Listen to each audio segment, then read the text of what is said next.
Hey, Inside the Mix podcast fans, I am Neon Shade. Please follow and subscribe to my YouTube channel at Official Neon Shade. I just released 2 new singles, Stereo Love and Locked Out.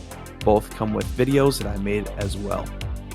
You are listening to Inside the Mix podcast, and here's your host, Mark Matthews. Hello and welcome to the Inside the Mix podcast.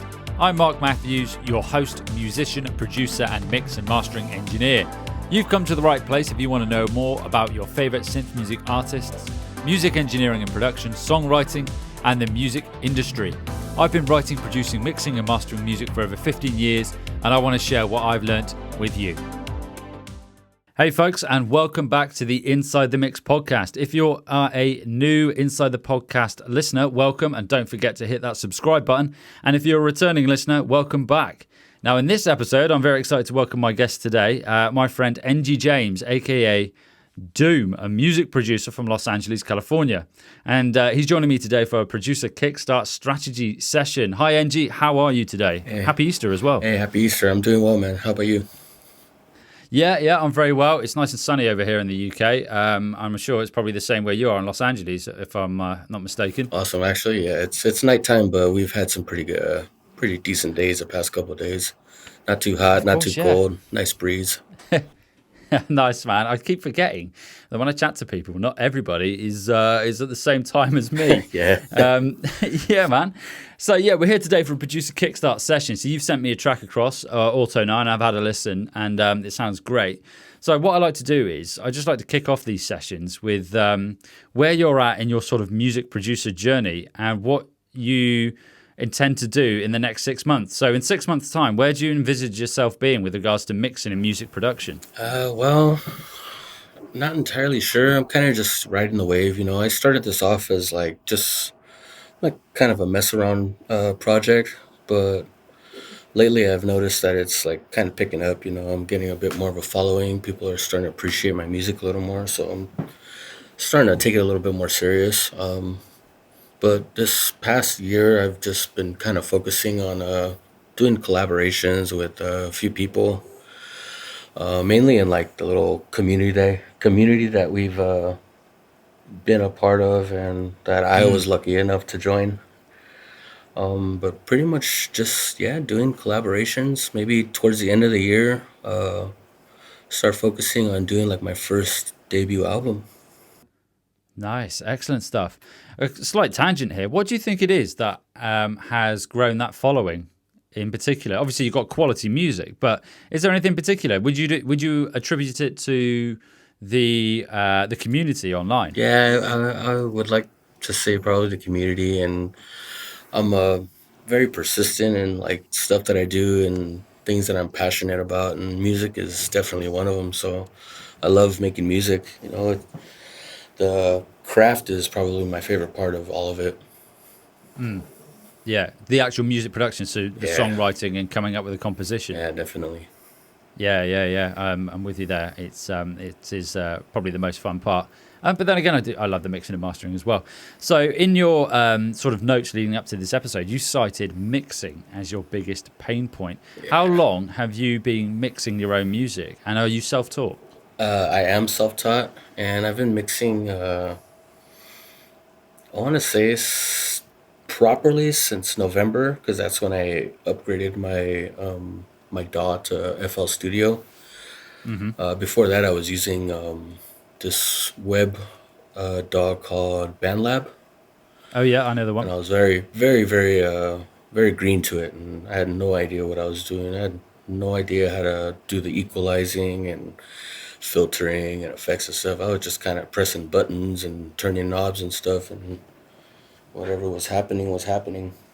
But after I picked up FL Studio, I started looking up videos on Image Line's YouTube series and other various YouTubers that kind of give you tutorials on how to mix properly and stuff like that. So I've been just learning, grabbing inspiration wherever I can. Fantastic. Out of interest, I'm always intrigued to know why people pick particular DAWs. What made you go with, not that it's a bad one by any stretch, what made you go with Fruity Loops, FL Studio? I've heard a lot of good things from other people. As I hear that a lot of electronic users Hmm. use that. And then when I got my first computer back in like 2001, I got a trial version of Fruity Loops. I think when it was like its second or third year into it being out, and I was just messing around in that in the trial version, and I really liked the workflow.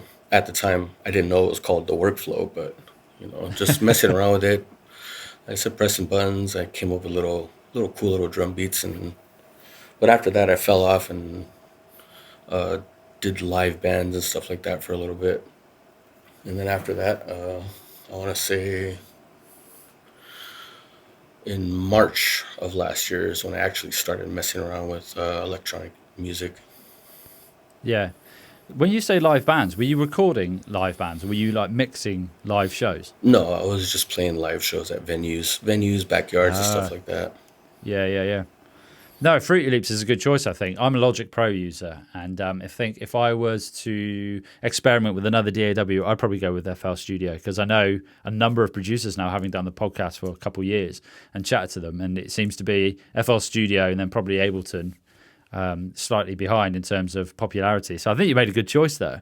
With regards to mixing, then, what is your biggest pain? Because mixing is quite a sort of like a broad, overarching term. What is your biggest pain point with mixing in particular? What aspect of mixing pains you most? I would probably have to say the equalizing frequencies and stuff like that. Yeah. So with regards to EQ, then, how do you approach it? So imagine you've got your project, you've got your mix session, and you're working your way through each instrument group. How do you approach EQ? Do you sort of, are you identifying sounds that stick out, or are you sort of just going in and then just moving filters, or are you moving sort of bandpass filters or bell filters around until something sounds right? How do you approach it at the moment? At the moment, I kind of gather like all my melodies and stuff like that that I'm more familiar with, and then I would say like probably halfway into what I'm composing, I'll start messing around with stuff that I think sticks out for me. And it's tough, it's really tough because I don't really know the proper terminologies of like everything, and it's something that I really want to learn properly. Yeah. Yeah, I mean, what I can do is off the back of this episode, I can point you in the direction of some resources for EQ, because I know off the top of my head, there's a few really, really good ones. Because it is, as you say, you've gone online and you've looked at YouTube and whatnot, and there's a lot out there in terms of content, and it's finding the good stuff, basically. Yeah. You don't want to go down a rabbit hole of watching the EQ videos and then finding that actually is either not right or it's just rehashing what somebody else has written. So with regards to EQ then, I mean, my first tip would be when you're starting a session, because I've noticed you've got sound bites in your work, haven't you? So Yeah. Auto 9, for example, has got a some sound clips in it. What I tend to do is I would start with the foundations of the track. So that would be like your drums, your percussion, and I would start with that and then move on to vocal after that. So when it comes to equalizing drums, for example, I think it's very important to make sure that you're leaving space for each instrument. So, for example, if you're starting with the kick drum, you would make sure you've got space in your frequency spectrum for that to show through. For example, when you have that compared to your bass guitar, if that makes any sense.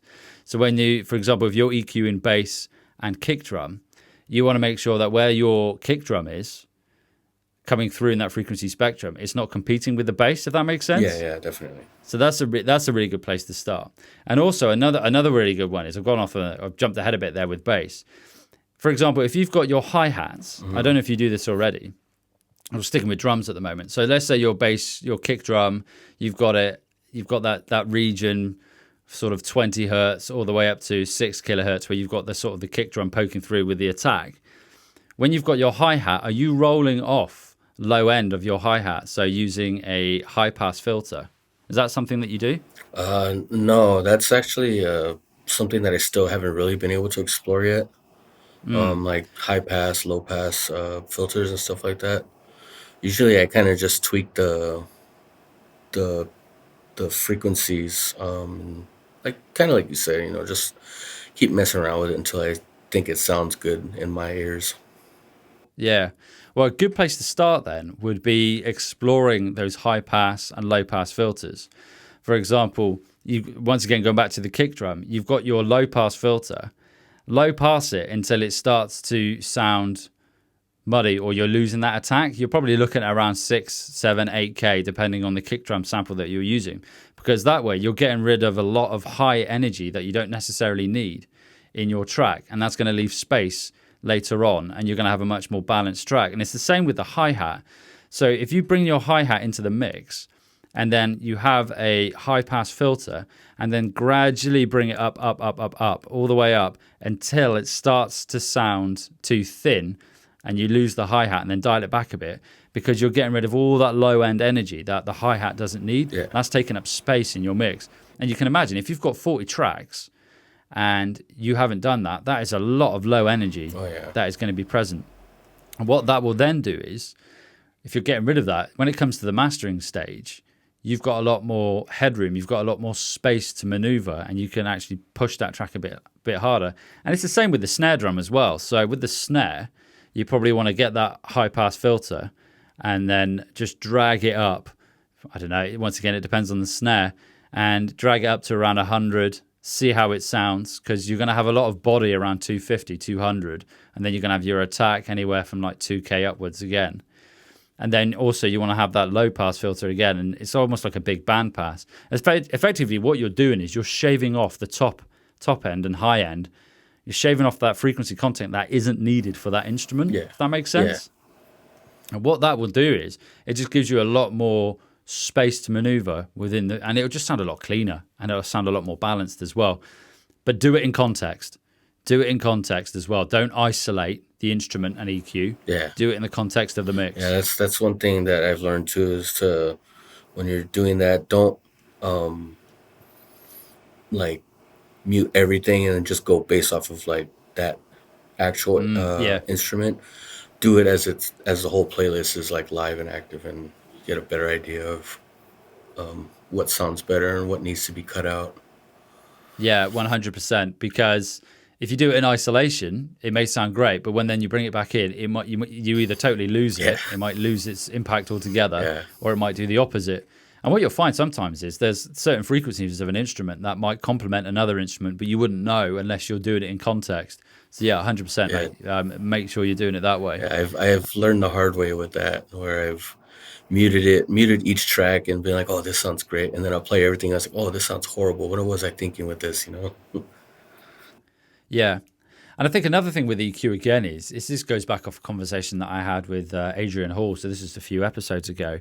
And he said to be bold with EQ as well. Make wide, not wide cuts, but be bold with it as well. I mean, it's creative at the end of the day, and you can always undo. That's another key thing with equalization as well.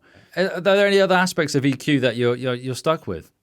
As far as EQ goes, no, not at the moment. A lot of other things, is compression is something that I have trouble with. Not entirely sure how to go about with that. Like usually I kind of just bring the gain up a little bit and mess with the attack and stuff like that, but not entirely sure how to properly like compress whatever it is that needs to be compressed. Yeah, I've got a really good tip for compression to get started, to set a basic compressor. And this is something I learned. I think I got this from Bobby Ozinski years ago from one of his books. I think it was that. Was to, when you have your compression, you have your instrument. Obviously, you want to compress because you want to reduce peaks and you want to have a more even dynamic. For a vocal is a very, very good example of this, because you can have a vocalist who's very high and very low, and you want to sort of even out those peaks and have an even performance.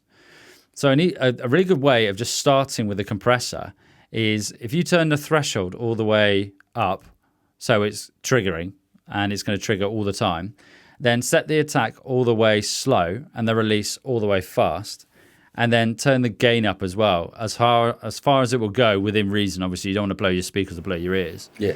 And then if you do that, it will sound horrible. Straight off the bat, it will sound horrible. But what you can then do is, starting with the attack, and turn the ratio all the way up as well. So like 10 to 1 or infinity to 1, whatever it may be. And that's the start.